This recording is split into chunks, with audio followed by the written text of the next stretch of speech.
Oi, pessoal, sejam bem-vindos a mais um estudo aqui do canal Espiritismo Kardec, né? Hoje estou aqui com o Michel Macedo, do Kardec Tube, né? O José, que tem um canal dele também. Ele vai retransmitir para o canal dele. E vamos continuar estudando o Espiritismo na sua mais simples expressão. Então, queria agradecer a participação de todos. Michel. Boa noite a todos, boa noite, Eric, boa noite, José. Vamos lá para o nosso segundo encontro, nosso segundo estudo. Acho que o José deu uma caída, mas ele já está voltando aqui. Então, o nosso estudo vai ser toda quarta-feira, agora, 8 horas. Isso. Né? O importante agora é o pessoal saber que não vai mais ser somente na primeira quarta do mês, vai ser toda quarta-feira, a partir de hoje, toda quarta-feira, das 20 horas às 21h30, a gente vai estar estudando a obra O Espiritismo em Sua Mais Simples Expressão. Exatamente. Excelente. Boa noite, pessoal. Boa noite a todos. José.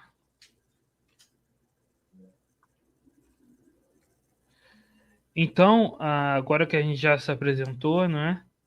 A gente tem aqui a Ana, o Marcelo. Então, vamos continuar com o texto, né? Isso. Então, continuamos do segundo capítulo, né? Então, Michel, nos fale um pouco mais sobre esse capítulo. Isso, para retomar para o pessoal que já estava na outra quarta, mas de repente para quem está participando pela primeira vez hoje, a gente está então estudando a obra de Kardec, O Espiritismo em Sua Mais Simples Expressão. Na outra quarta, quando a gente iniciou o estudo, a gente procurou contextualizar essa obra, né?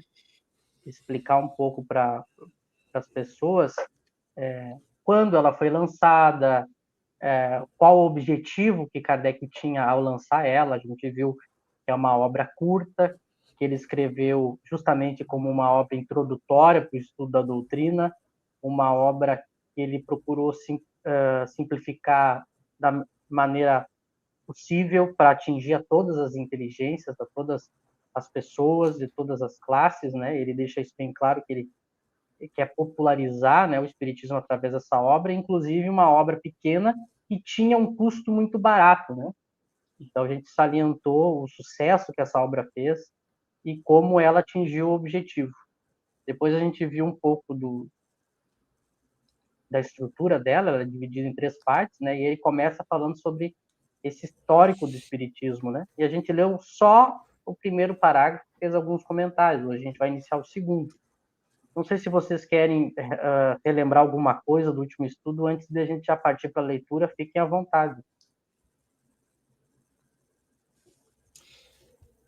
Não, só comentando, né, que essa primeira parte do livro, ela se chama Histórico do Espiritismo, né?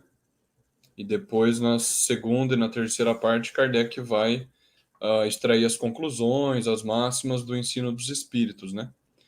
Então, essa primeira parte, ela é bem interessante, porque vai colocar exatamente o histórico do espiritismo, e Kardec está no momento em que o espiritismo começa, que ele começa com os fenômenos chamados aqui no primeiro parágrafo, né, como a gente consegue ver no texto, aqui no último período do texto, o fenômeno foi designado a princípio com o nome de mesas girantes ou dança das mesas, exatamente.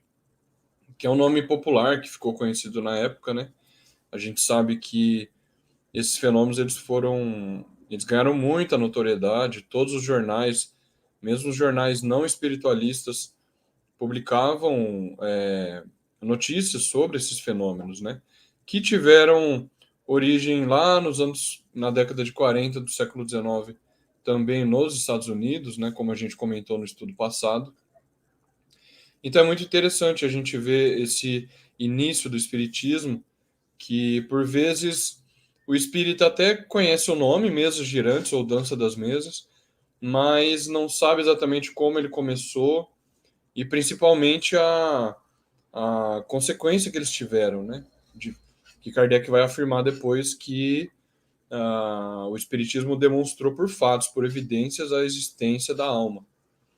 E como ele fez isso? Esses fenômenos aqui são importantíssimos, são fundamentais. Sem compreendê-los, a gente não consegue entender por que Kardec faz essa afirmação tão importante, né? Então, é isso. Agora a gente acho que pode continuar e seguir para o texto, né? Pode ser. À medida que a gente vai lendo, a gente vai conversando e tentando pegar ali frase por frase, palavra por palavra, pode ser, né? Posso ler então a segunda? Pode ir lá. Pode ler.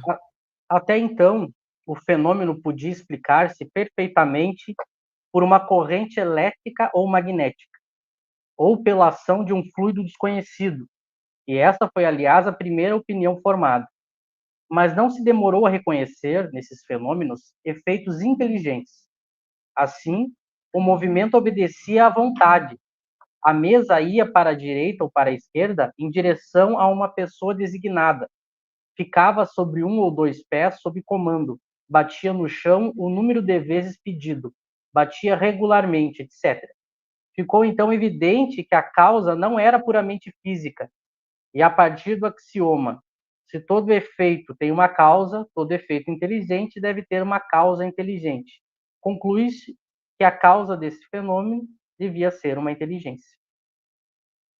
Então, notem que, de novo, ainda contextualizando para as pessoas que estão nos acompanhando, o Espiritismo, os fenômenos começaram bem antes, né, de Kardec entrar, participar, começar a estudar, lançar o Livro dos Espíritos. Isso começou muito antes, começou inclusive na América.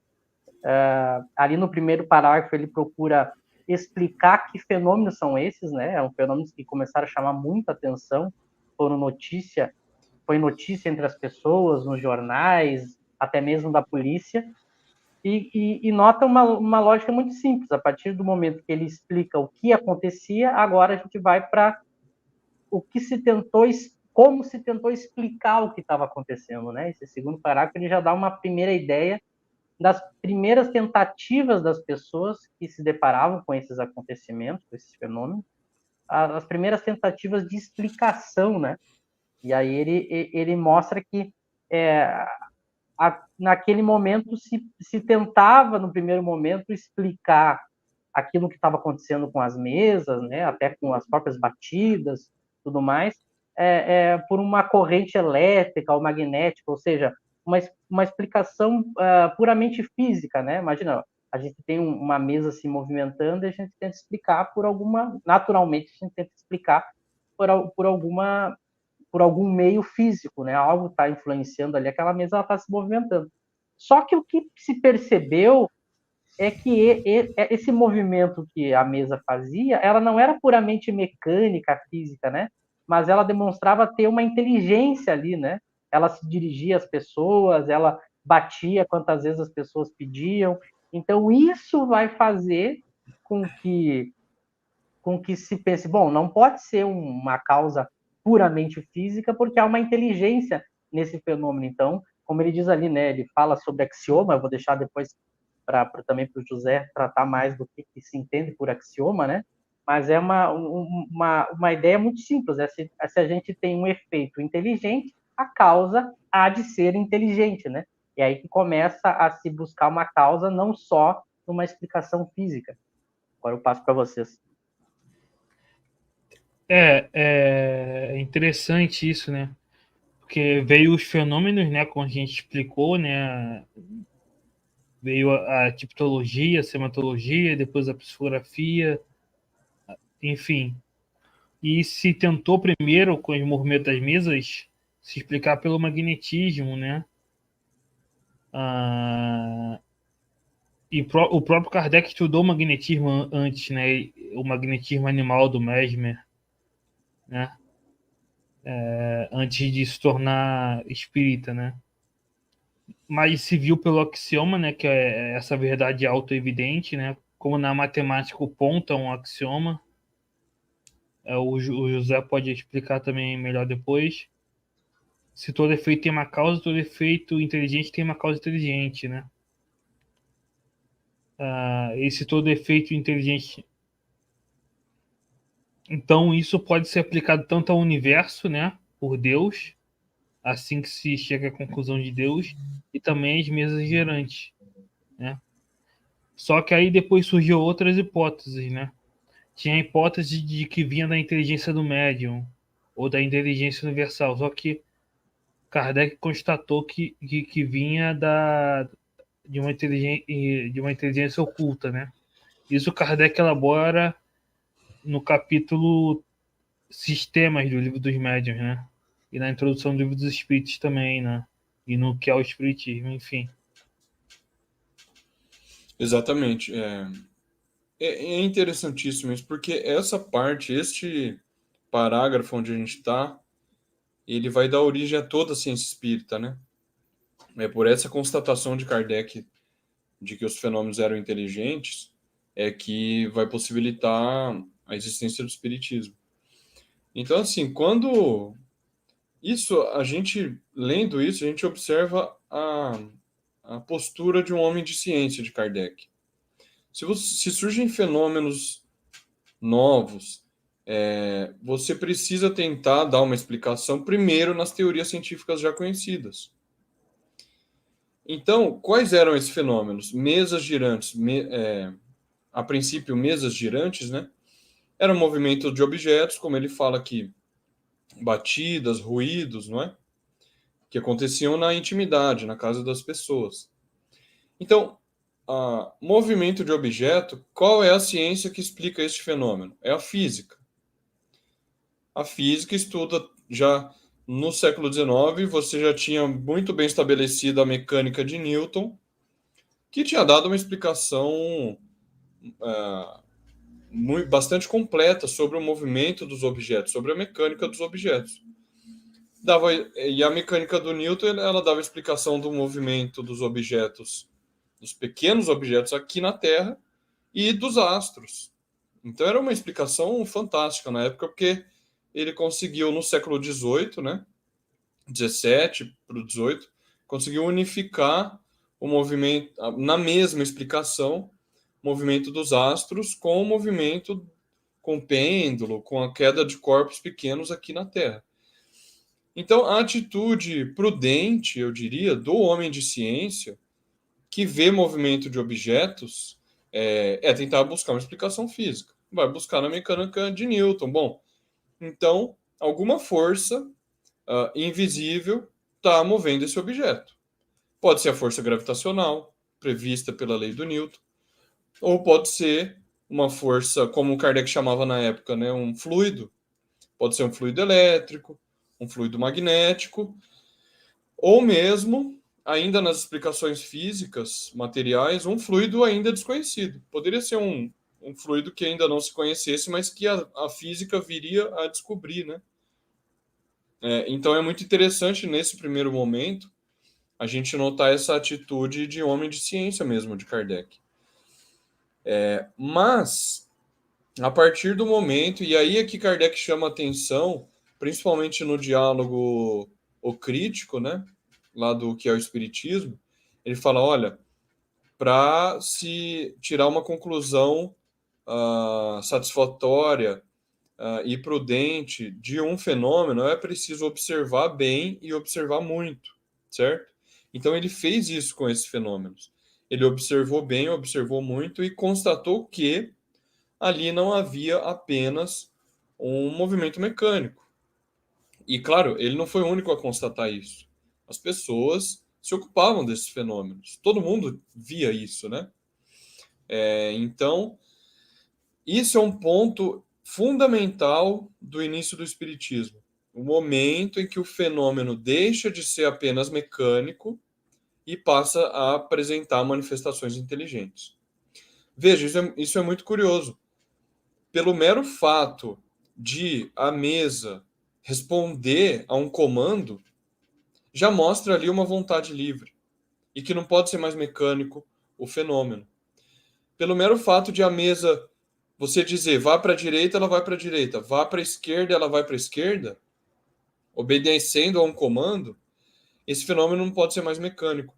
Então, veja que os fenômenos espíritas, eles são múltiplos, são variados, e depois a comunicação ela vai se desenvolver, vai evoluir bastante, como a gente sabe, com a psicografia, a psicofonia, as comunicações inteligentes. Mas, apenas por esse movimento inteligente da mesa, já se abria um novo campo de coisas muito curiosas que tinham ali. Como é que uma mesa pode responder um comando, responder uma pergunta? Mesmo essa comunicação ainda muito rudimentar por batida, né? Batia regularmente, batia no chão, o número de vezes pedido. Como é que uma mesa pode fazer isso? Bom, então, esse fenômeno não é mais mecânico, é inteligente. Evidentemente, a inteligência não pode estar na mesa. Agora a gente deveria entender qual a natureza dessa inteligência, né? Como Kardec vai colocar no próximo parágrafo. Precisaria, então, investigar mais para saber exatamente qual é a natureza dessa inteligência. Mas é muito interessante a gente ver, e aqui Kardec explica de forma muito didática, né, e sequencial, o desenrolar dos acontecimentos para e passo com as conclusões de Kardec. Ele se atinha sempre ao que o fenômeno estava demonstrando. Então, ele sempre fazia afirmações, conclusões, a partir do que o fenômeno demonstrava. Ele nunca fazia inferências levianas ou além do que o próprio fenômeno estava demonstrando, né? Isso é muito interessante. E aí, claro, se o efeito é inteligente, a causa deve ser inteligente, como ele está colocando aqui, a partir desse axioma, né?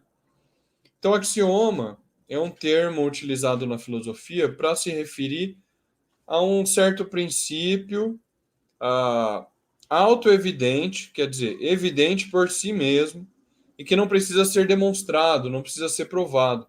A gente aceita ele como verdadeiro, e ele cumpre o papel de uma premissa, de um raciocínio, um princípio inicial de um raciocínio que você vai utilizar para fazer uma série de argumentos, para defender alguma tese. Então, axioma é como se fosse uma classificação, uma categoria de um tipo de princípio. Existem outros axiomas. Por exemplo, o todo é maior que o todo é maior que as partes. Isso é um axioma que você aceita que é verdadeiro, ele é autoevidente, e você não precisa provar que ele é verdadeiro, por quê? Porque se a pessoa exigir que eu prove todo o princípio que eu estou defendendo, cada princípio pressupõe um princípio anterior. Então, se a gente tiver que provar todo o princípio anterior, você chega numa regressão ao infinito e nunca prova nada, né? Essa explicação, inclusive, que o Cosme Massi dá. Então, a gente vai partir de algum pressuposto, né? E muitos filósofos, cientistas, isso não é uma coisa do espiritismo, né? A filosofia no geral, a ciência no geral, aceita como verdade, como pressuposto, o princípio de causalidade. O que Kardec está falando aqui, todo efeito tem uma causa, é o que os filósofos chamam de princípio de causalidade, que foi postulado pela primeira vez pelo Aristóteles.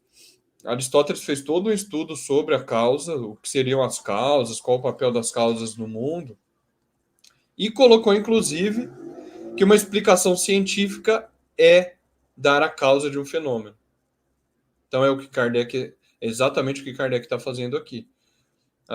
Explicar um fenômeno é dar a sua causa, certo?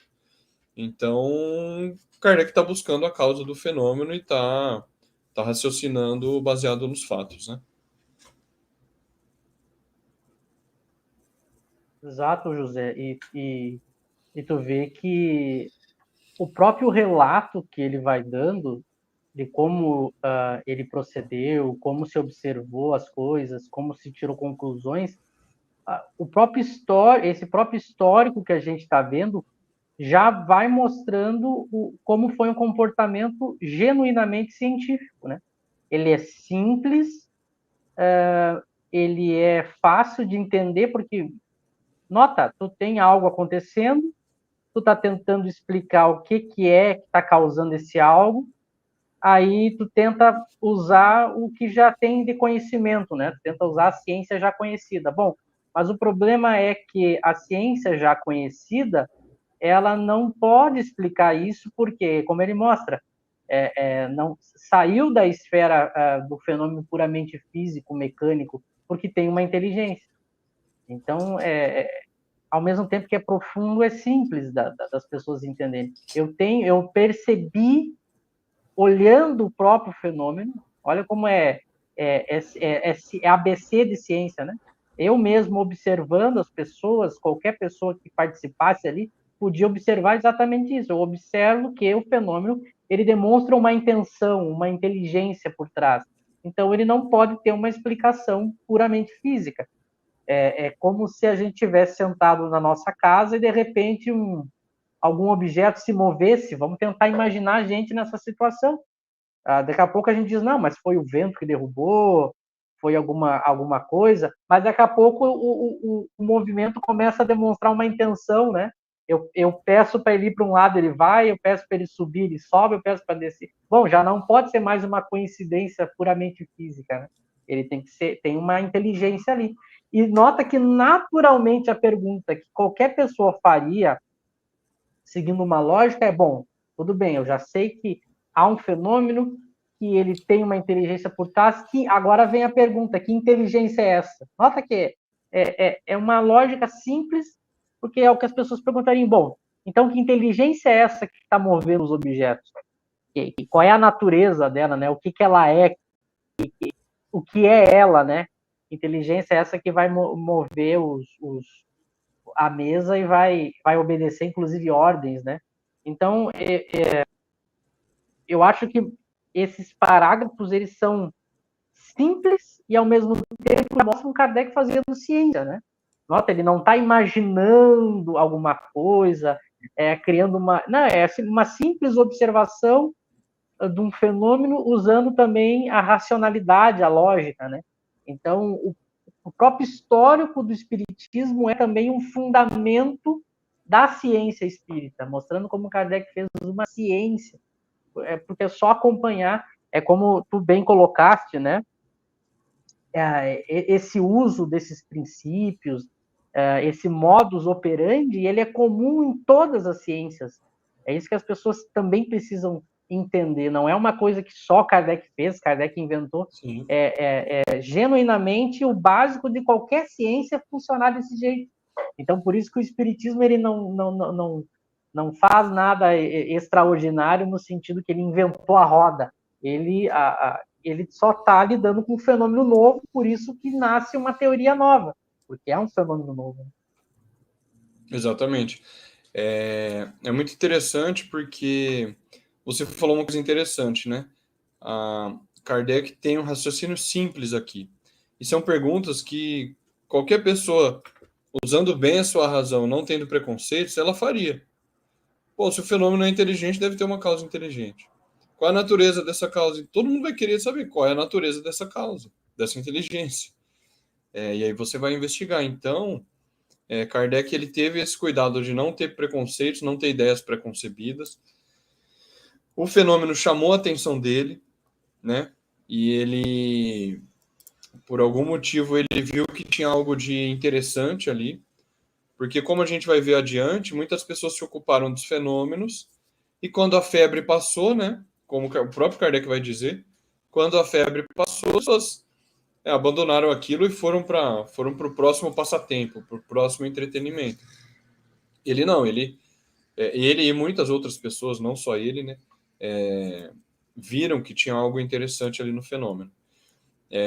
E quando você fala que ele, claro, você tem toda a razão, não inventou a roda.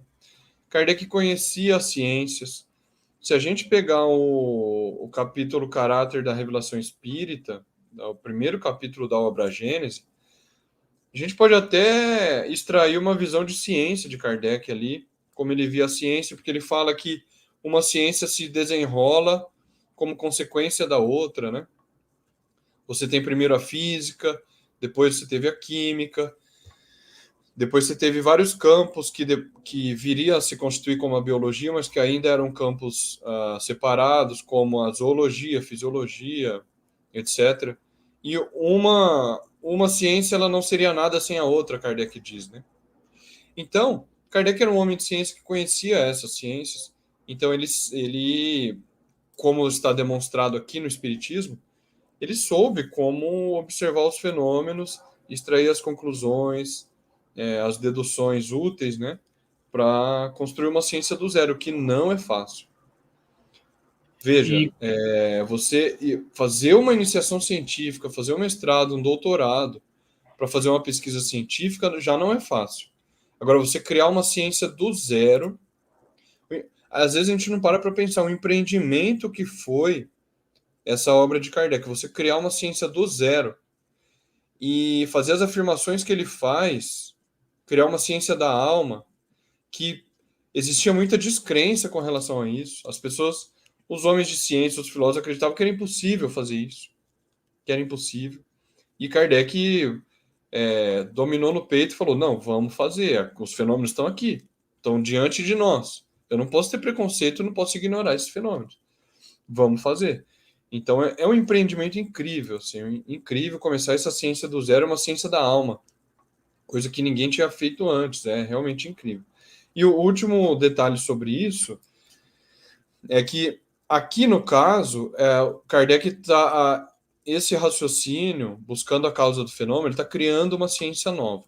Mas você tem esse tipo de raciocínio nas próprias mudanças científicas, das ciências já conhecidas, ou no avanço das teorias científicas, você tem esse mesmo raciocínio. Se vocês pegarem a evolução da teoria atômica, a gente até aprende na escola, né, nas aulas de química, tem lá o modelo de Thomson, depois de Dalton, depois de Rutherford Bohr, muda da bola de bilhar para o pudim de passas, etc, etc, né? A gente aprende na escola. Exatamente esse tipo de raciocínio. Então, quer dizer, você tinha um modelo que explicava o que seria o átomo.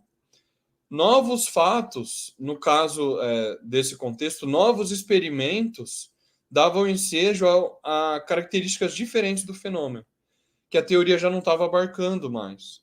Então você precisava formular uma nova teoria, uma nova hipótese para conseguir abarcar aquele fenômeno novo que estava se apresentando.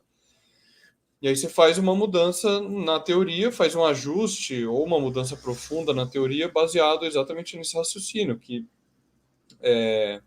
você, para explicar um fenômeno, você tem que buscar a causa, né? Então, isso ocorre, é extremamente comum nas ciências. E você vê como realmente, como vocês disseram, Kardec fez uma ciência aí, né? Porque ele une razão e experimentação, né? A razão e a experimentação unidas, né? Então isso já constitui uma ciência, né? E vai deduzindo logicamente com as observações. Ele não partiu de nenhuma ideia pré-concebida ou puramente abstrata. Ele partiu de uma observação e fez conclusões lógicas, né? Dedutivas. Né? Que Exatamente. você tem a indução e a dedução, né? Aqui ele faz a dedução a partir dos fatos. Exatamente, Eric, é isso mesmo.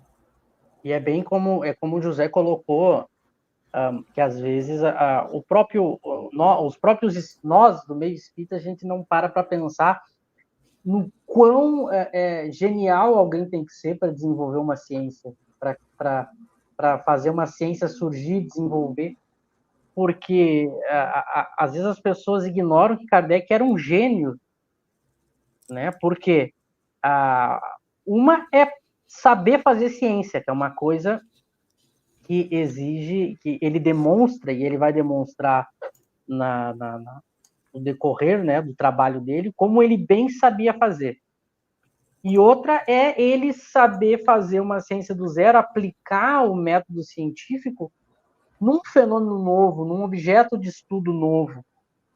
E ele foi tão genial que antes dele ninguém fez, e depois dele a gente nota alguns teóricos, pessoas que tentam estudar ou criar alguma teoria sobre a existência, né, da alma, a dificuldade que elas encontram para saber fazer ciência disso. Então, a gente vê como ele era alguém preparado, né, alguém capaz de conseguir fazer isso, que não é uma coisa fácil. Porque agora a gente pega tudo prontinho, né, tá tudo ali ordenado, explicado, tem uma sequência lógica, mas imagina do zero, o caos que é, a quantidade, a infinito de questões e pontos que tu tem que partir de um ponto, tem que ir desenvolvendo, não pode ter contradição, tu não pode ter ideia preconcebida, tu tem que saber extrair do fenômeno as conclusões. Então é todo um complexo que é importante ressaltar isso para as pessoas entenderem o tamanho do trabalho que ele teve e da importância que Kardec teve, né?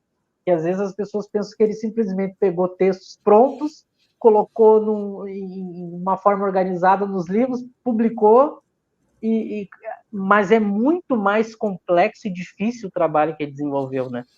Que é desenvolver uma ciência. E às vezes é ignorado, e ele vai mostrando como ele dominava, como ele tinha uma capacidade de olhar, porque eu sempre gosto de fazer uma relação com o nosso cotidiano.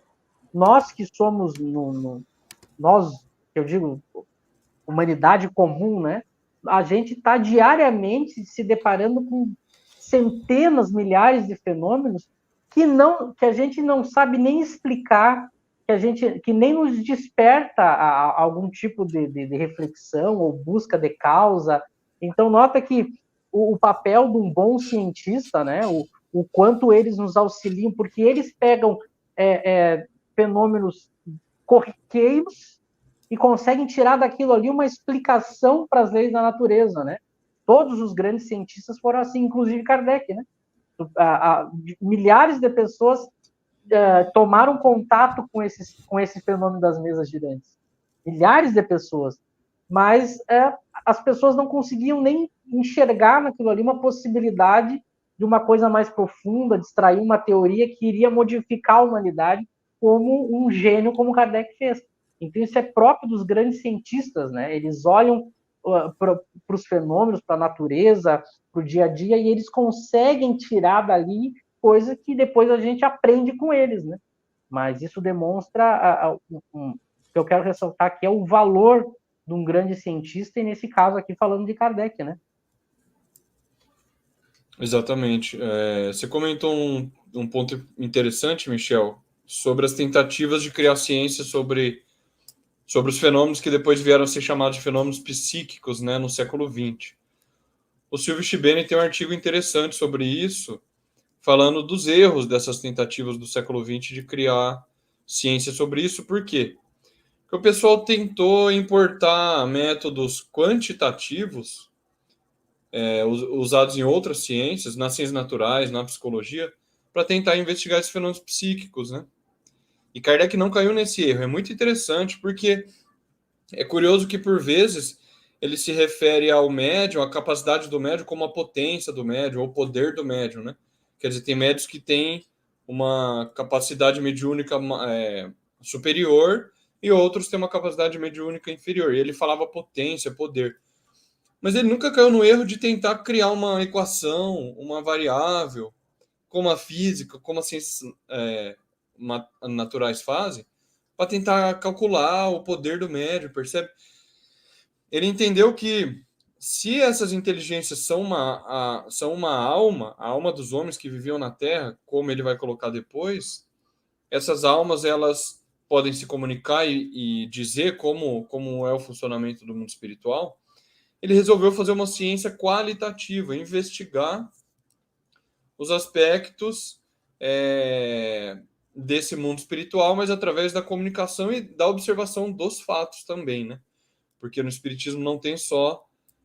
você não conhece o mundo dos espíritos só pelo que os espíritos dizem, mas pelos fatos que se apresentam, né? Como Kardec deixa bem claro lá no Caráter da Revelação Espírita, esse capítulo da Gênese. Então, no século XX, o pessoal tentou usar método estatístico, por exemplo, para tentar dar uma cara de ciência para o negócio, mas uma ciência, Um erro que o cientista não pode cair é usar um método que não é próprio para investigar aquele objeto. O objeto é quem vai determinar o método útil para ser investigado. Não é o cientista pegando um método estranho àquele objeto, porque senão não encaixa. Então o pessoal tentou, por exemplo, houve tentativas de... Era um tipo de experimento que se fazia, né? Pedia para o médium tentar acertar a carta de baralho. Então o cara não via a carta e ele tentava... Aquela coisa de adivinho, né? E aí eles tentavam medir estatisticamente quantas vezes o médium acertou, quantas vezes errou. Então eram essas tentativas. Até eu fui assistir um filme recentemente, faz uns meses já, na verdade, aquele filme Caçador de Fantasmas, os Ghostbusters. É um filme lá dos anos 80. E é muito curioso, porque a primeira cena do filme é exatamente essa. Exatamente isso que eu falei. Os caras são professores de universidade nos Estados Unidos, que é onde ocorriam essas pesquisas, né? E ele tá com uma médium tentando fazer ela adivinhar a carta lá. Exatamente a cena, é muito curioso. Enfim, mas Kardec não caiu nesse erro, né? De tentar usar método estatístico, de tentar usar método quantitativo para investigar os fenômenos. Ele usou o método certo, que é o método em geral da ciência, o método experimental, trabalhando com a razão e com os fatos, como o Eric falou, trabalhando com esses tipos de raciocínios, né? Indução, dedução, e criando as leis gerais, e utilizando esse instrumento da mediunidade, né? Esse instrumento da mediunidade. Então, a gente vê que Kardec soube trabalhar muito bem com tudo isso. E é interessante isso que você falou, né? Kardec, até ele fala, né? Não se deve testar os espíritos como se faz com a química, né? Porque os espíritos não estão a nosso capricho, né? São seres de livre-arbítrio, né? Então, ele até compara com a zoologia, né? Por exemplo, o animal, o zoólogo, ele espera o fenômeno acontecer, né? Ele apanha o fenômeno, né? Não, então se tentou outros métodos que da parapsicologia, da metapsíquica, né? Que vieram do moderno espiritualismo que não deu certo, né? O único paradigma que deu certo e que fez uma psicologia, uma ciência da alma de fato foi o espiritismo em Kardec, né? E foi assim, né? Kardec foi deduzindo, né? Ele primeiro deduziu que era uma origem inteligente, né? Depois deduziu que não podia vir do médium, né? Porque o médium falava de coisas que ele mesmo não sabia, até médiums analfabetos escreviam em outras línguas, enfim.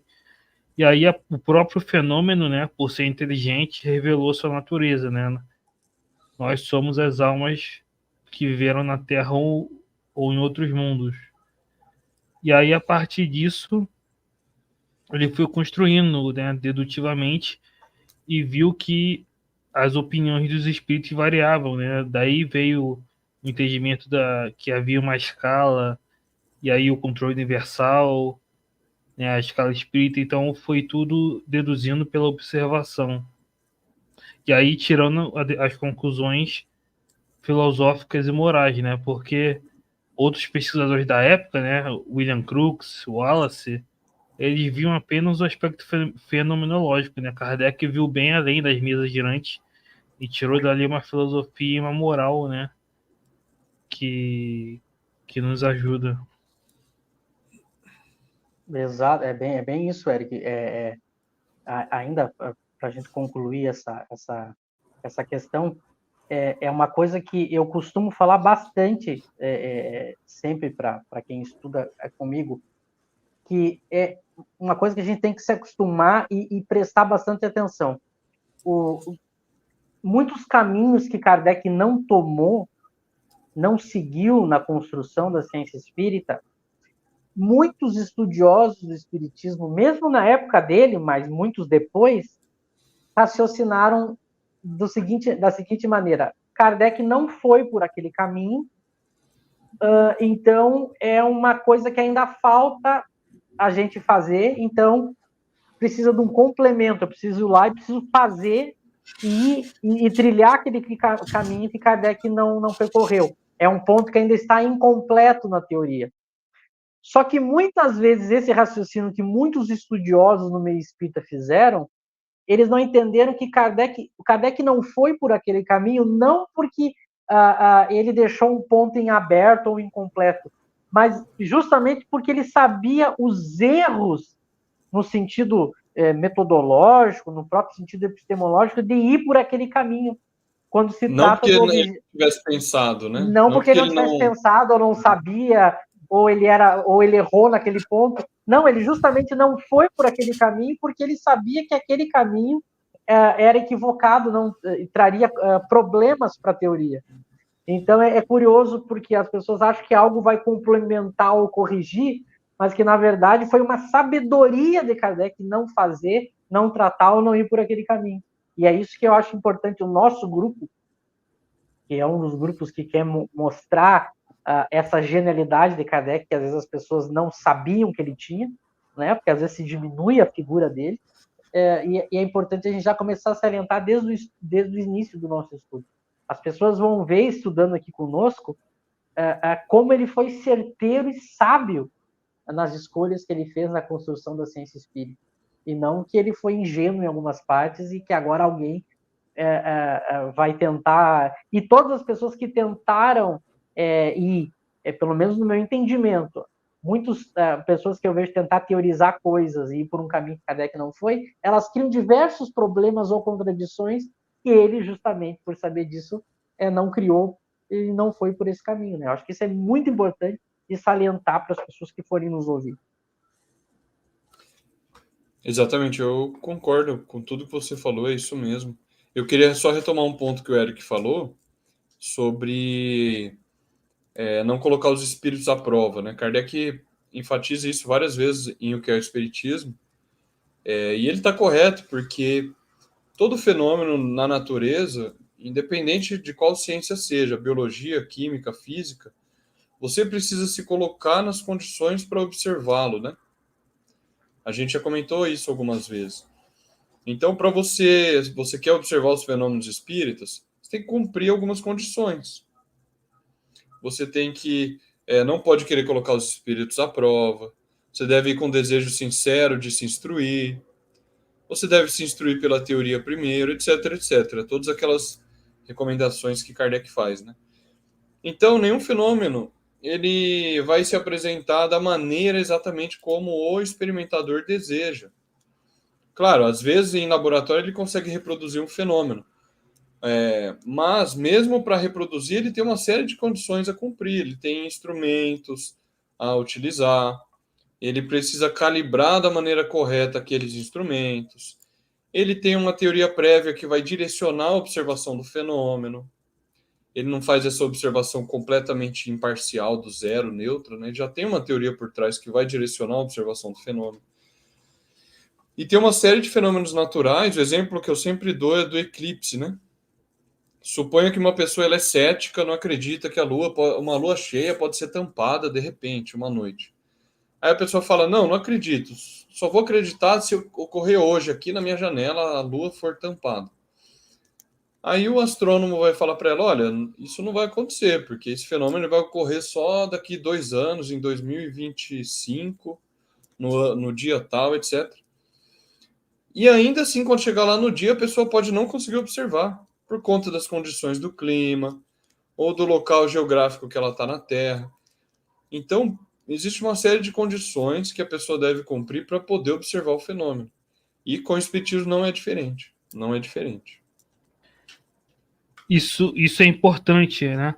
Porque muita gente fala assim, não, os fenômenos espíritas, eles não são científicos porque eles não são replicáveis. Mas, na verdade, eles são replicáveis, mas você tem que se colocar no modo certo para ser replicado, né? Não testar os espíritos, né? Eu dei o exemplo da zoologia, né?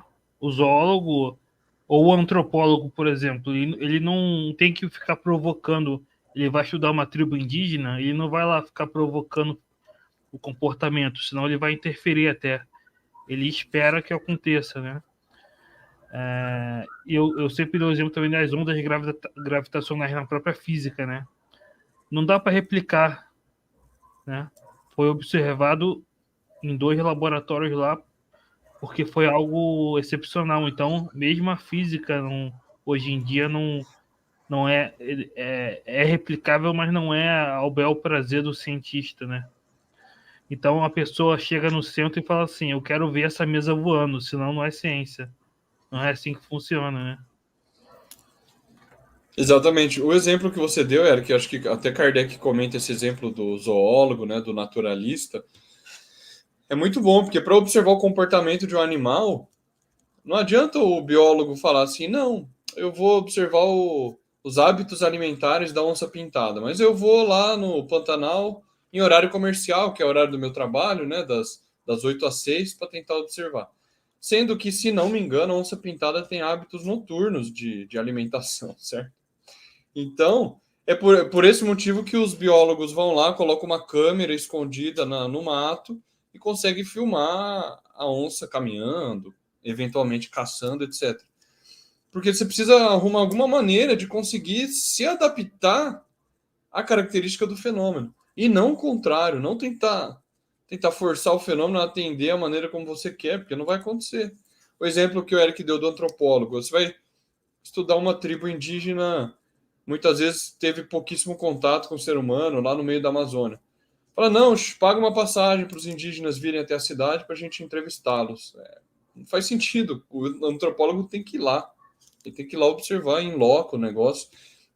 Inclusive, o antropólogo ele precisa se inteirar na tribo indígena, respeitar os protocolos, os rituais, para poder ter a confiança e poder investigar bem aquele grupo.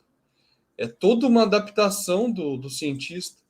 Não faz sentido falar, se a mesa não girar agora aqui na minha frente, eu não acredito.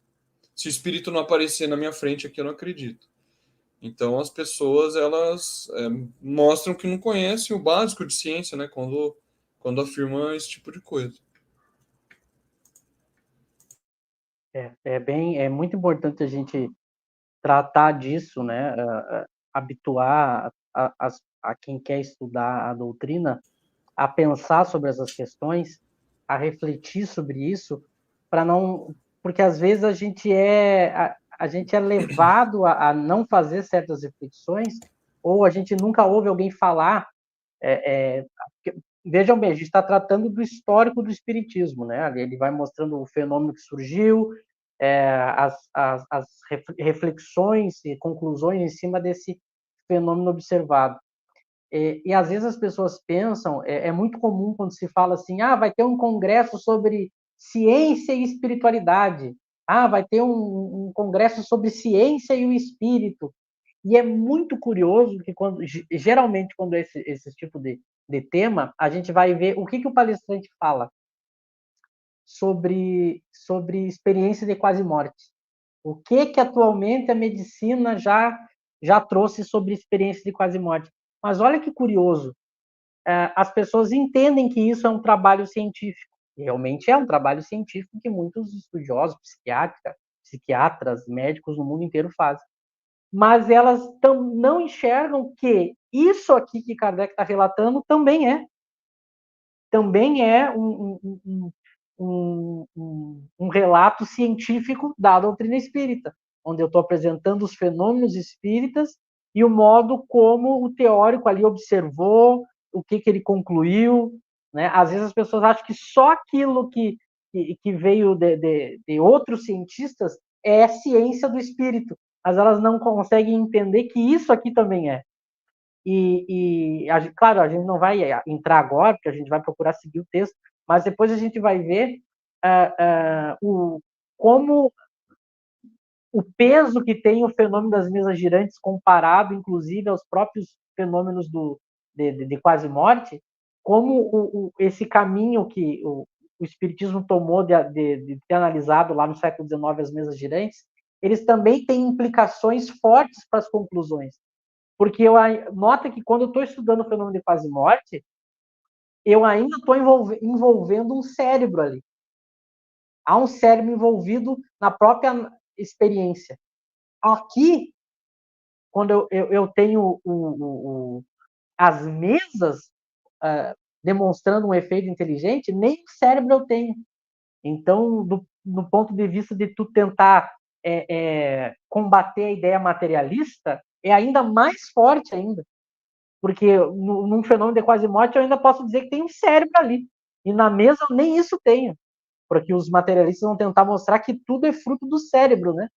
Então, o que eu estou querendo mostrar aqui para as pessoas é que esses relatos aqui das obras de Kardec são tão científicos quanto os outros, né? E, inclusive com desenvolvimentos muito maiores. Porque às vezes eu noto que as pessoas acham que uma coisa é ciência e a outra não é, né? Agora a ciência está tratando do espírito. Agora a ciência vai provar o espírito. Mas a gente já tem uma ciência, que fez isso, que estudou isso, que desenvolveu isso, né? Às vezes há uma desvalorização por falta de conhecimento. As pessoas se entenderem que isso também é científico, né? Sem dúvida, Michel. Eu já ouvi isso várias vezes. O que eu considero um erro.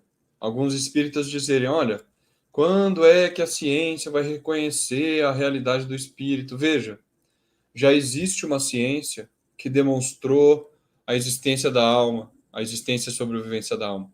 Essa ciência já está criada e ela já reconhece, porque é ela que tem que reconhecer.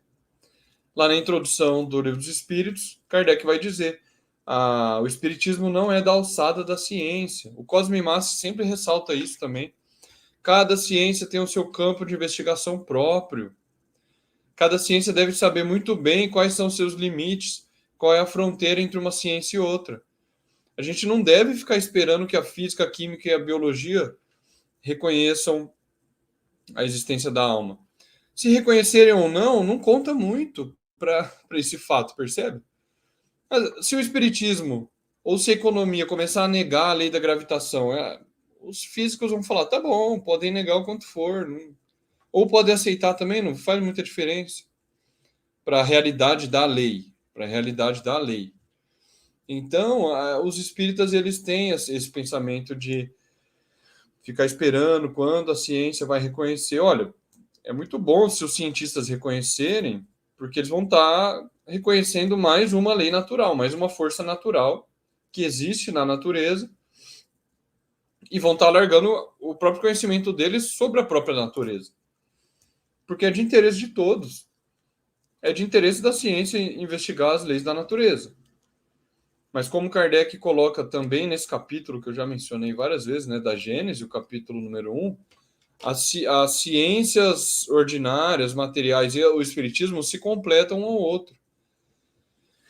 Porque o espiritismo investiga o princípio espiritual e as ciências investigam o princípio material. E um não pode ser explicado sem o outro. Quer dizer, os fenômenos espirituais não são explicados somente pelas ciências materiais. E o espiritismo, como Kardec coloca lá, sem as ciências materiais, faltaria apoio e controle, né? Para exatamente estabelecer os limites de até onde vai a explicação física, até onde vai a explicação espírita, que é exatamente o que a gente está lendo aqui no parágrafo. Então, essas tentativas, como você colocou, por exemplo, as EQMs, né, experiência de quase morte, são interessantes. Eu acho que a medicina deve estudar mesmo, e quanto mais estudos desses houverem dentro da academia, melhor, porque são são fenômenos muito instigantes, né, muito intrigantes. A pessoa relata, ela teve ali uma morte cerebral, e ela relata que viu a ação dos médicos, viu a ação dos enfermeiros, tal. Depois ela volta para o corpo e começa a relatar o negócio. Então deve ser investigado. Mas o que as pessoas não percebem é isso, que já existe uma ciência demonstrando exatamente que a alma existe e que essa premissa do materialismo é falsa. Isso já está demonstrado. Então, seria muito bom se os cientistas que investigam essas experiências utilizassem o espiritismo como apoio, né?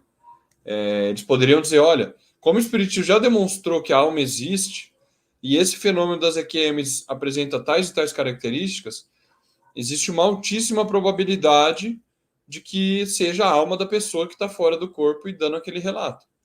Agora, se eles combinassem isso com o método da ciência espírita, eles iriam falar, vamos fazer uma reunião mediúnica, Vamos evocar o anjo guardião da pessoa que teve essa experiência, para o anjo guardião dizer o que rolou ali, né? Daria um salto qualitativo muito grande, mas a gente sabe que a academia ela ainda tem uma certa resistência, né? Uma certa não, bastante resistência em aceitar que o espiritismo é uma ciência genuína.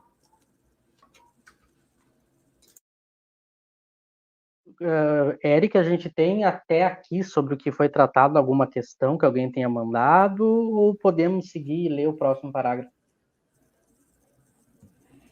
O pessoal só comentou concordando, né, sobre essa questão do movimento espírita. Realmente, eu já vi muita gente falando que, por exemplo, pessoa falando que a parapsicologia é a parte científica do espiritismo, né, e não faz sentido nenhum, né. A parapsicologia não tem nenhum paradigma que unifique, né. São vários pesquisadores falando coisas completamente diferentes, né. Alguns até caindo para o ateísmo, materialismo, enfim. Então, ciência espírita é Kardec, né? Agora a gente pode continuar lendo. Vou colocar o texto aqui de novo na tela. Aí, Michel, pode continuar lendo o próximo parágrafo. Eu vou ler então, daí depois a gente já comenta. Qual era a natureza dessa inteligência? Essa era a questão. A primeira ideia foi a de que podia haver um reflexo da inteligência do médium ou dos assistentes, mas a experiência demonstrou logo a impossibilidade disso, porque se obtiveram coisas completamente fora do pensamento e dos conhecimentos das pessoas presentes, e até em contradição com suas ideias, vontade e desejo. Ela só podia, então, pertencer a um ser invisível. O meio de certificar-se era bem simples. Bastava iniciar uma conversa com essa entidade, o que foi feito por meio de um número convencional de batidas, significando sim ou não, ou designando as letras do alfabeto. Obtiveram-se, dessa forma, respostas para as diversas questões que se lhe dirigiam. Esse é o fenômeno que foi designado pelo nome de mesas falantes. Todos os seres que se comunicaram dessa forma, interrogados sobre sua natureza, declararam ser espíritos e pertencer ao mundo invisível.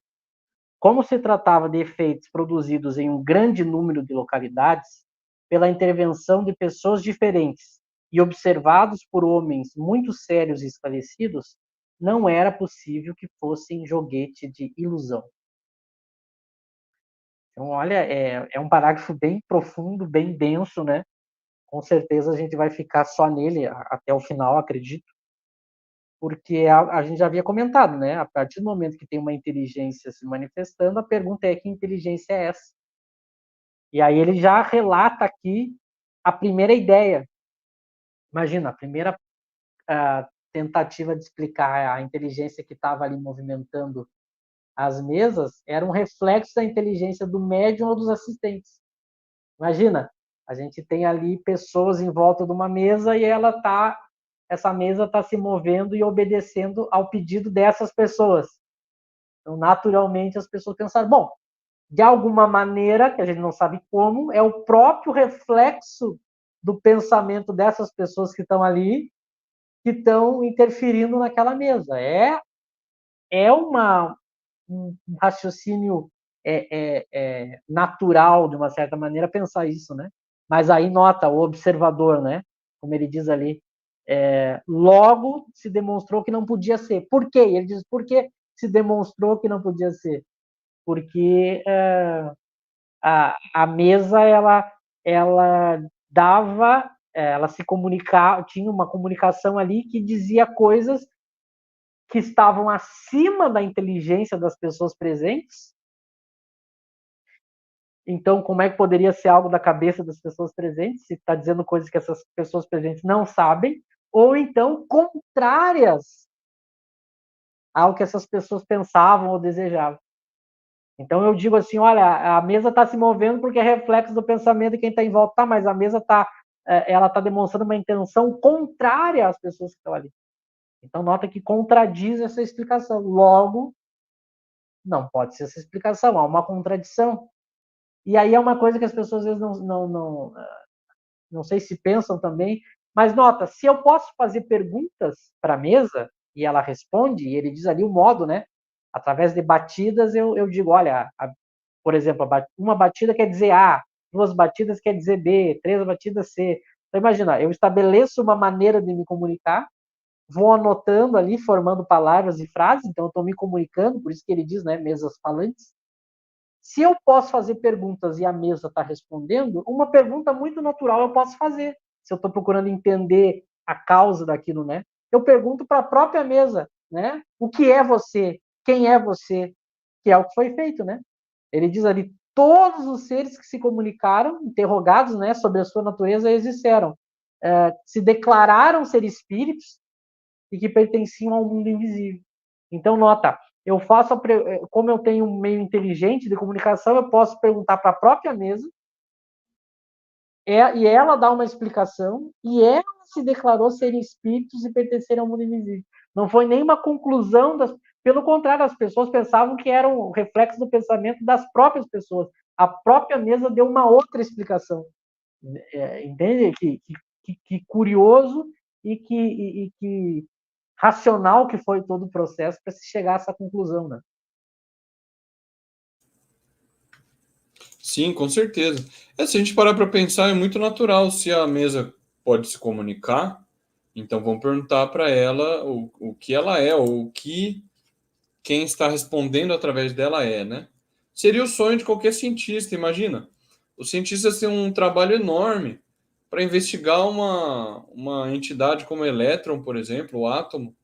Se essas entidades pudessem se comunicar, dizer o que elas são, seria o sonho de qualquer cientista.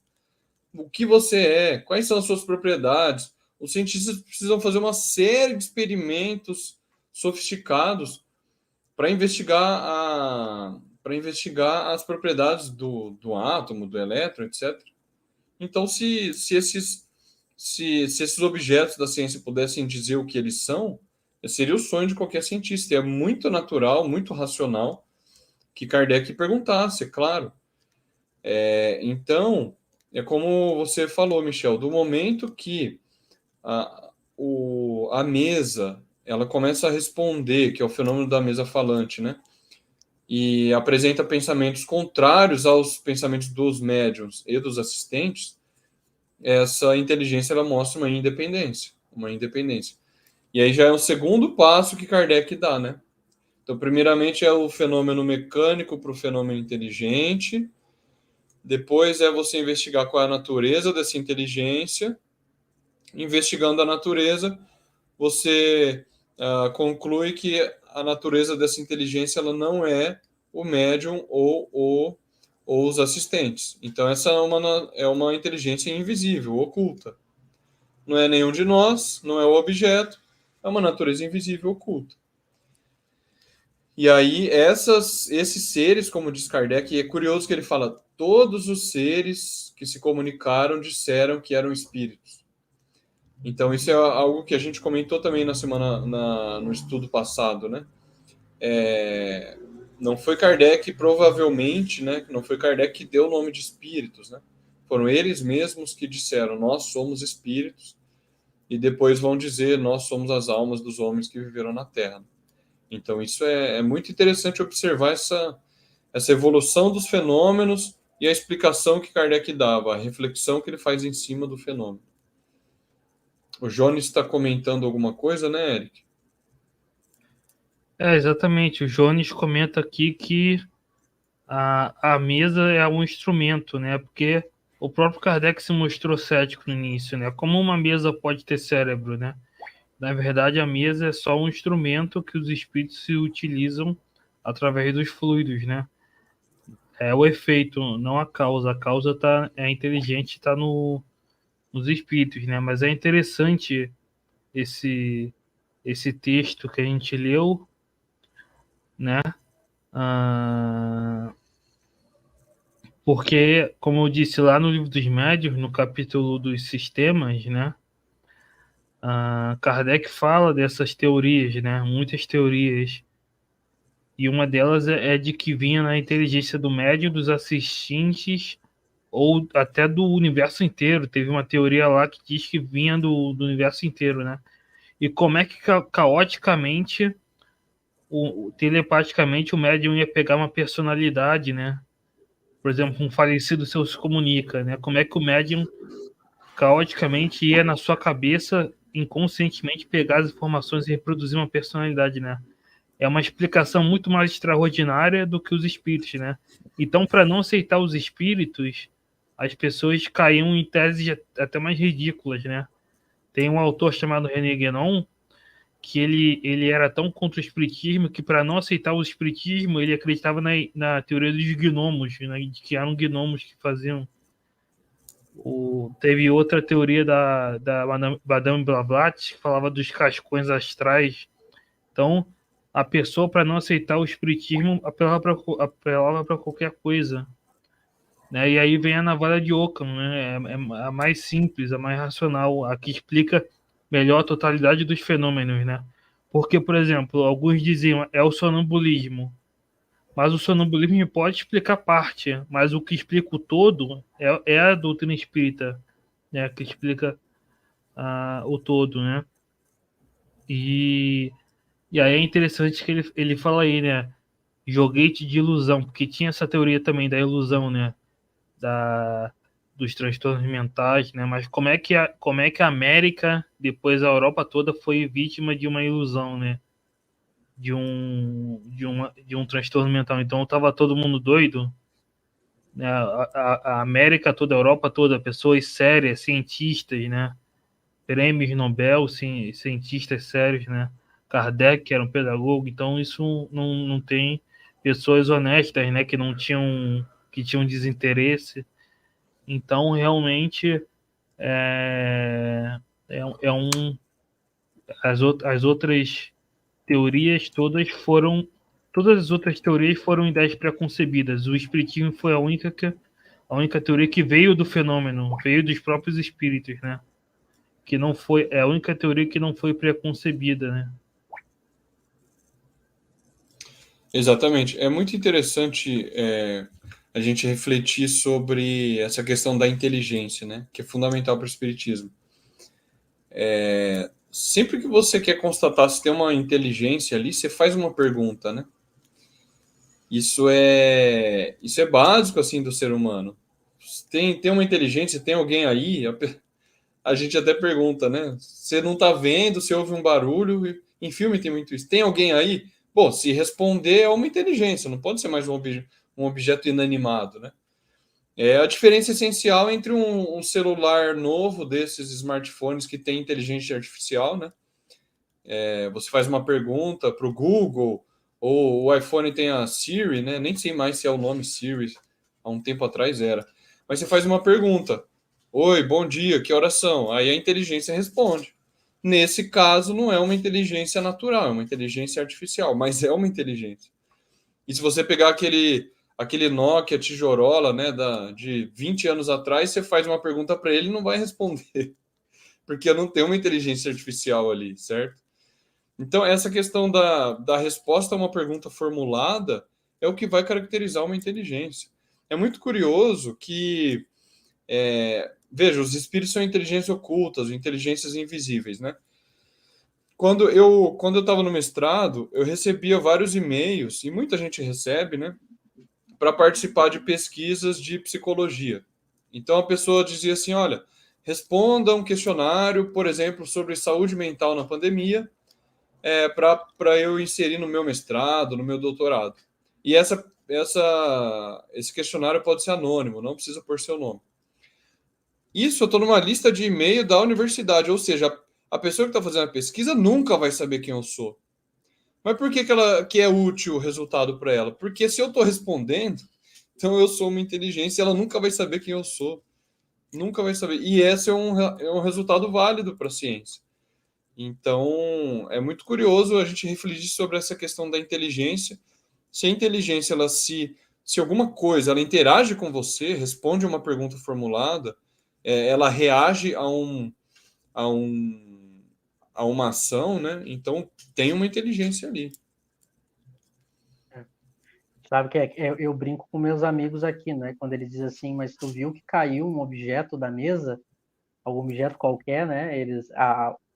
Eu tinha alguns amigos que já sabiam que eu era espírita, então quando acontecia uma coisa meio estranha, assim, de um objeto cair de uma maneira meio estranha de cima da mesa, eles diziam assim, tu viu que caiu, Michel? Eu digo assim, a questão é se caiu e vai voltar para a mesa.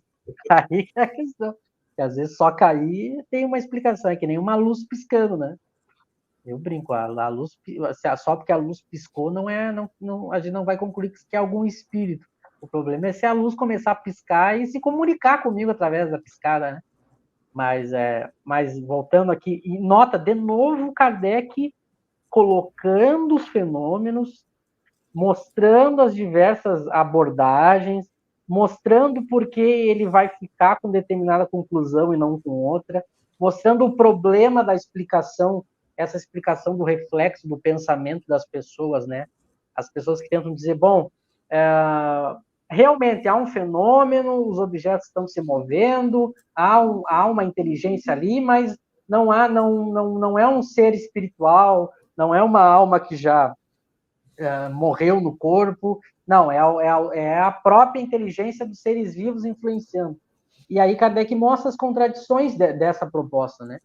Aqui ele mostra, claro, de uma forma resumida, porque ele diz, a experiência demonstrou que aquela inteligência, ela se comunicava se contradizendo com os seres presentes, né? Então ela falava coisas contrárias, mas quem for estudar todas as obras de Kardec, principalmente todas as revistas, aí a gente vai ter diversos relatos, ou seja, relatos de fenômenos, mostrando diversos fenômenos, diversos casos, diversas situações, em que essa tentativa de explicação, que seja simplesmente um reflexo do pensamento das pessoas, como ela não consegue explicar todos os fenômenos, enquanto a teoria espírita consegue.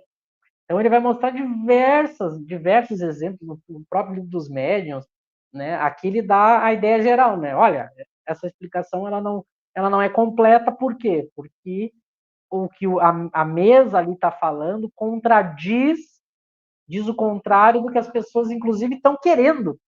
Né?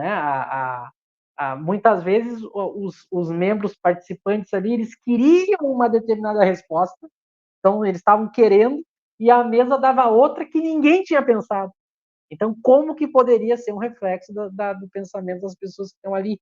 Então, nota, e ele aqui no final do parágrafo, ele dá mais um ingrediente para a cientificidade do que ele está fazendo, né? Porque ele diz, são efeitos produzidos em um grande número de localidades. Então, também é outra característica que reforça o quanto foi, não foi simplesmente um ou dois fenômenos que ele observou, são um grande número de fenômenos em diversas localidades, entre pessoas diferentes, né?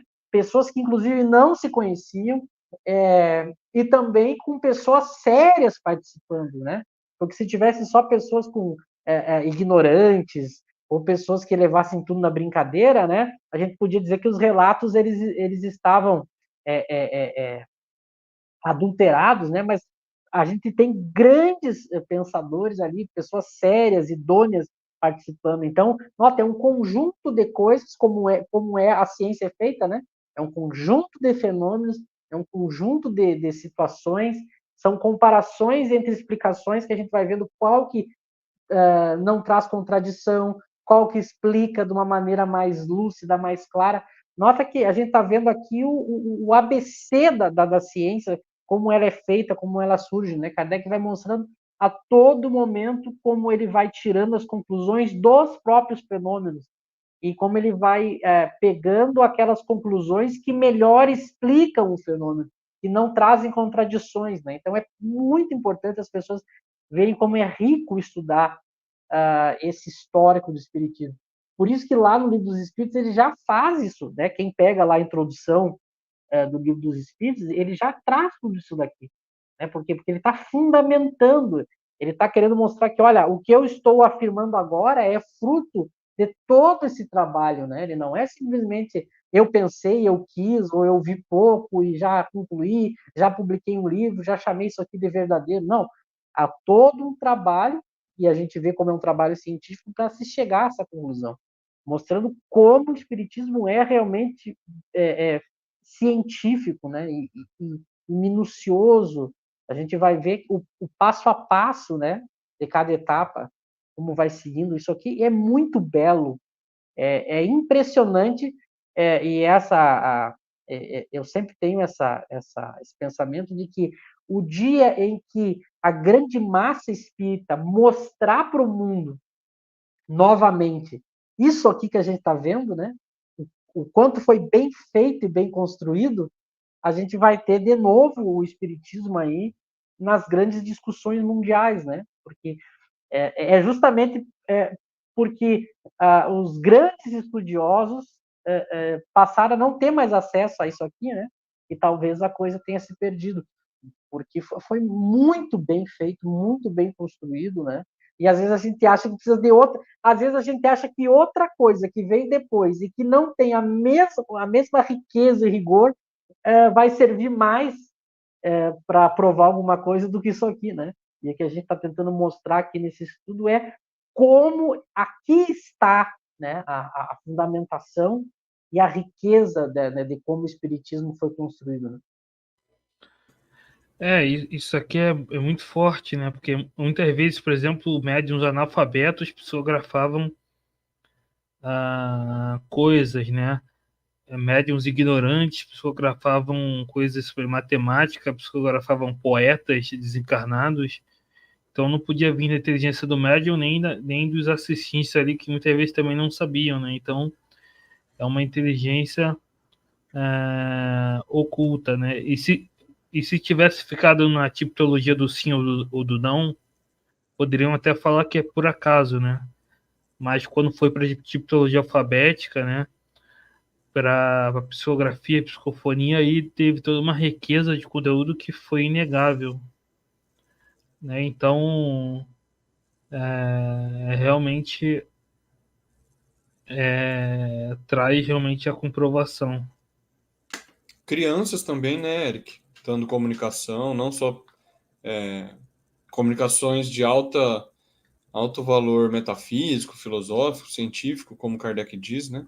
Que claro que não poderia vir delas essas comunicações. Uma outra coisa interessante, né, gente, que eu penso às vezes as pessoas colocam aquela hipótese ou uma objeção da fraude, né? Kardec enfrentou essa hipótese na época. E, de fato, existiam aqueles shows de pessoas que queriam fraudar o fenômeno, né? Mas Kardec vai dizer, não é pelo fato de que existem vinhos falsificados que nenhum vinho seja bom, né? Ele vai dizer isso no que é o Espiritismo. Então, do fato de haverem algumas fraudes, não significa que todos os fenômenos são fraudes. Absolutamente não. E é curioso que às vezes as pessoas não param para pensar que fraude ele é um crime previsto em lei. É uma coisa muito grave, né? Então, às vezes, de forma leviana, as pessoas levantam essa hipótese sem parar para pensar nas consequências disso.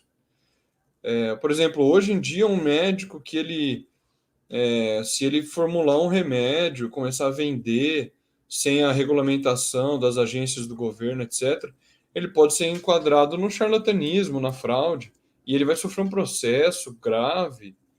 Então, assim, você acusar os espíritas, acusar Kardec na época de fraude, a pessoa não para pensar que está acusando a honra da pessoa, e inclusive se ela não provar aquilo, se ela não provar a culpa, porque o ônus da prova é do acusador. Quem está fazendo a denúncia é que tem que demonstrar que o outro é o criminoso, né? Não o inocente provar que é inocente.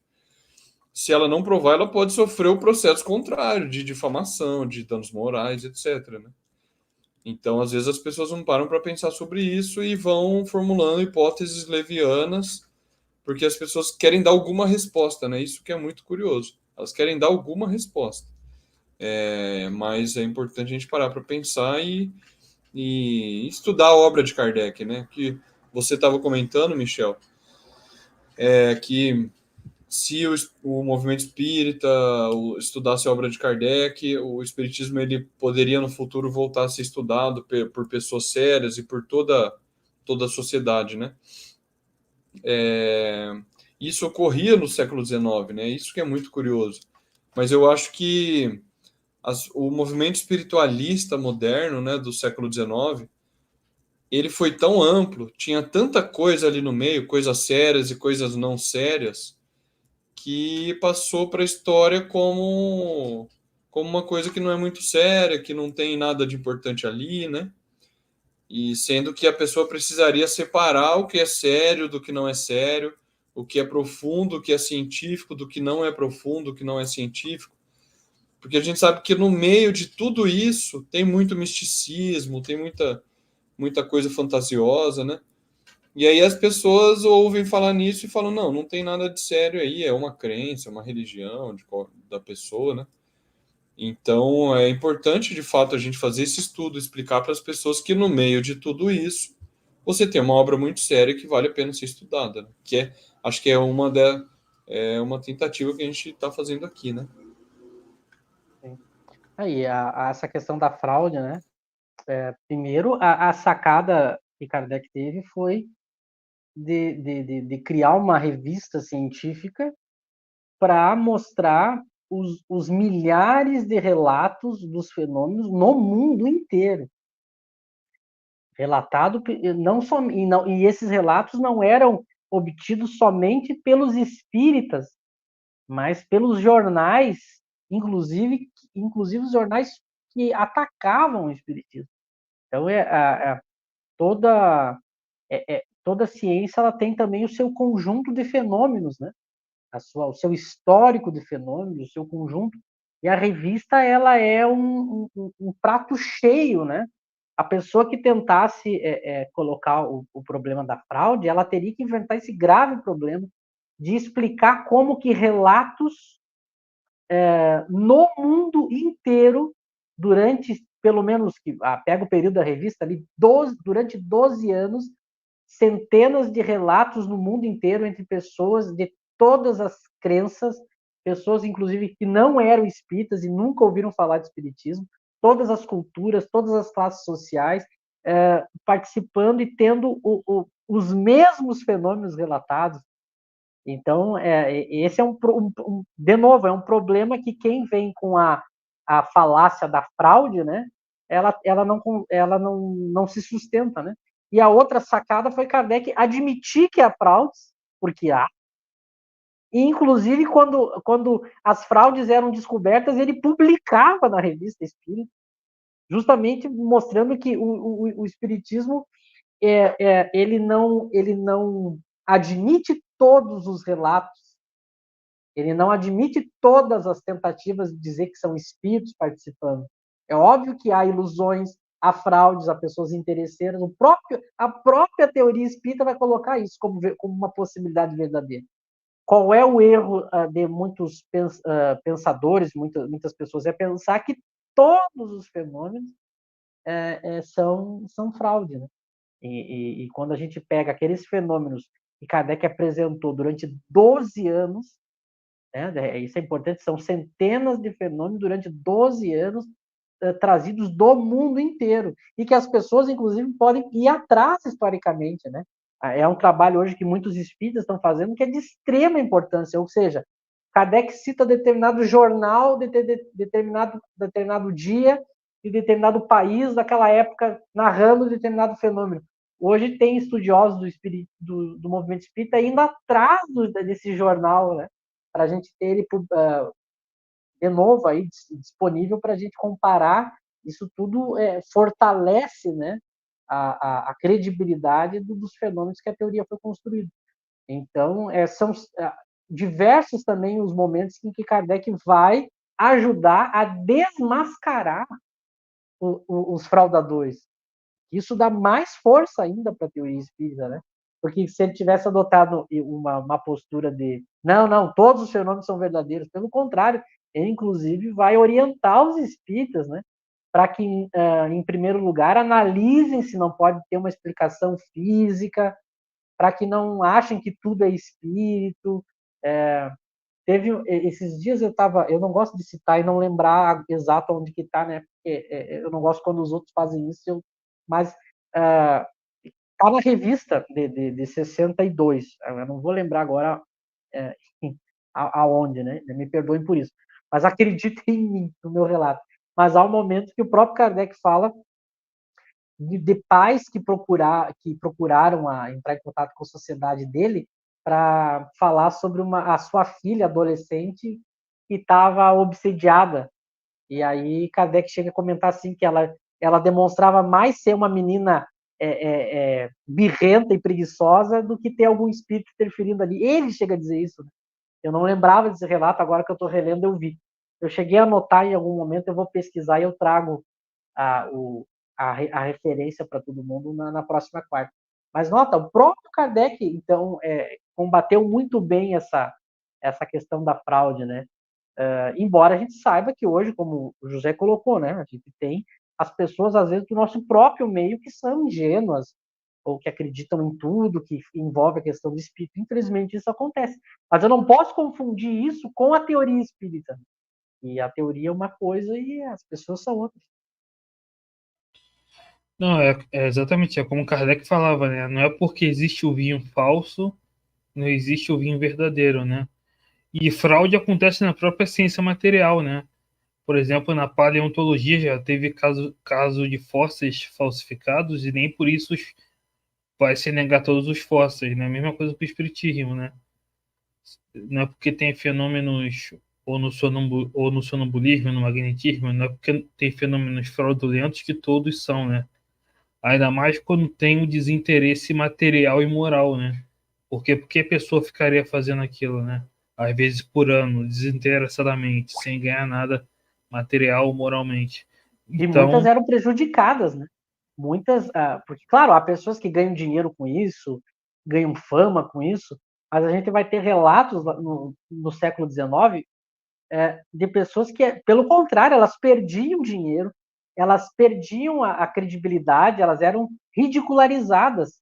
Então, justamente, elas estavam perdendo com isso, demonstrando que não havia nenhum interesse em elas fraudarem, né? Elas perdiam emprego, pessoas perdiam seu sossego, elas tinham a casa delas, virava um palco de todo mundo tentando entrar e ver, invadir, a própria polícia investigando. Então, por isso que a gente tem que olhar sempre todos os fenômenos e a coisa de uma maneira completa para não cometer esse tipo de raciocínio. É fraude.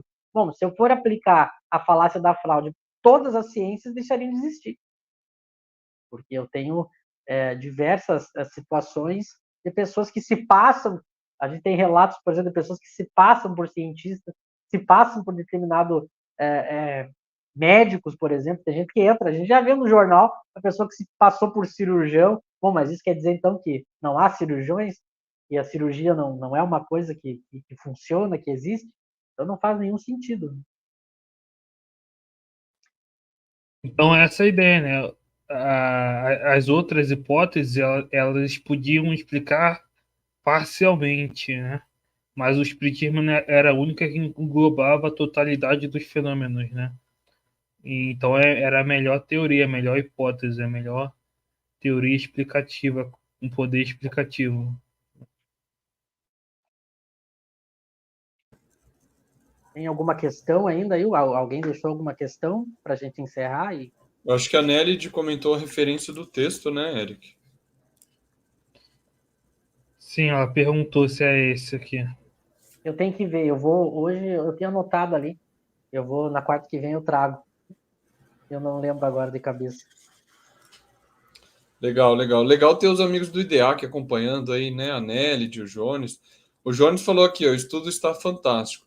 O pessoal do IDEAC estuda muito, então a exigência é alta, né? Mas a gente fica feliz que a gente tem eles acompanhando aqui. Isso aí, da minha parte, eu já quero agradecer ao Eric e ao José por mais uma quarta-feira. Lembrando a todos que agora vai ser, que nem a pedidos, né? Agora vai ser toda quarta-feira. Eu acho que fica melhor assim, toda quarta, então às 20 horas, às 21h30, a gente vai estar com estudos dando sequência. Convidem as pessoas a participar, assistir depois já gravado. Compartilhem, curtam, tragam questões, né? Quero agradecer a todos que tiveram aí, que participaram, e até quarta que vem, seguindo no estudo aí dessa hora. Muito obrigado a todos e uma boa noite. Agora deixo para vocês também se despedirem. É isso aí, eu queria agradecer também a presença de todo mundo acompanhando. Espero que a gente crie um hábito, né? Um hábito bom aí de toda quarta-feira à noite, às 8 horas, a gente poder compartilhar essas ideias, as pessoas deixarem as contribuições também. É sempre muito importante a gente se aproximar de pessoas que amam Kardec, que amam o Espiritismo, né? Que estudam o Espiritismo.